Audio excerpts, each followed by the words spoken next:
for not fighting harder, for not,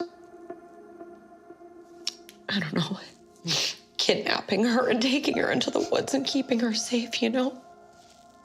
Alicia Duncan's mum, Donna, was involved in a minor car accident resulting in concussion.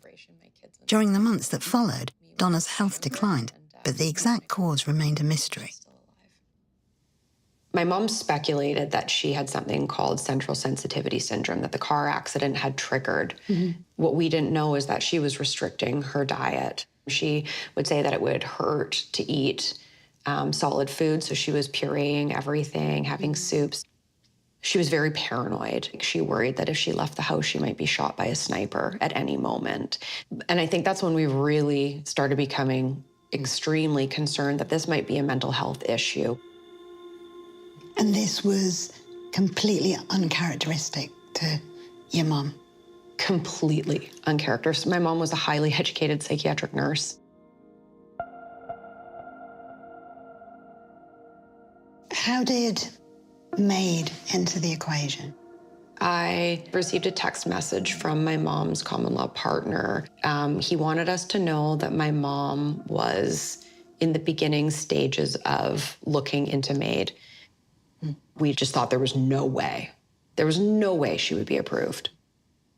And my sister went to go see her and asked, how did the assessment go? And she said, do you want to know? And my sister said yes.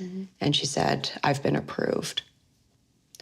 So we had less than 48 hours notice that my mom was going to die. For Donna's own safety, her daughters gathered enough evidence to have their mum taken into custody under the Mental Health Act. I pled with a doctor because, of course, my mom was a psychiatric nurse who knew all of the right things to say. At the end of the 48-hour hold, they did another assessment. We received a text message from my mom's partner that evening that my mom was dead and her body had been taken to a crematorium.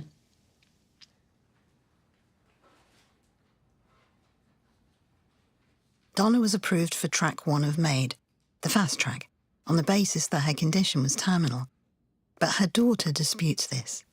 My mom wasn't terminal, and she wasn't facing imminent death. However, if you're depressed and you starve yourself to the point that you are malnourished, they can bump you up to track 1 and you can die right away. But if you were behaving like that, wouldn't that suggest there was mental health issues going on? It would, but if you've starved yourself, that's physical. My mom had been approved by the head of the MAID program and a nurse practitioner. The second assessment, it was done over the phone. He never saw my mom. They had no relationship with your mum? None. They were not her doctors? No. And her general practitioner, who had been her GP for 20 years, would not approve her to die. I don't know how you move on from that.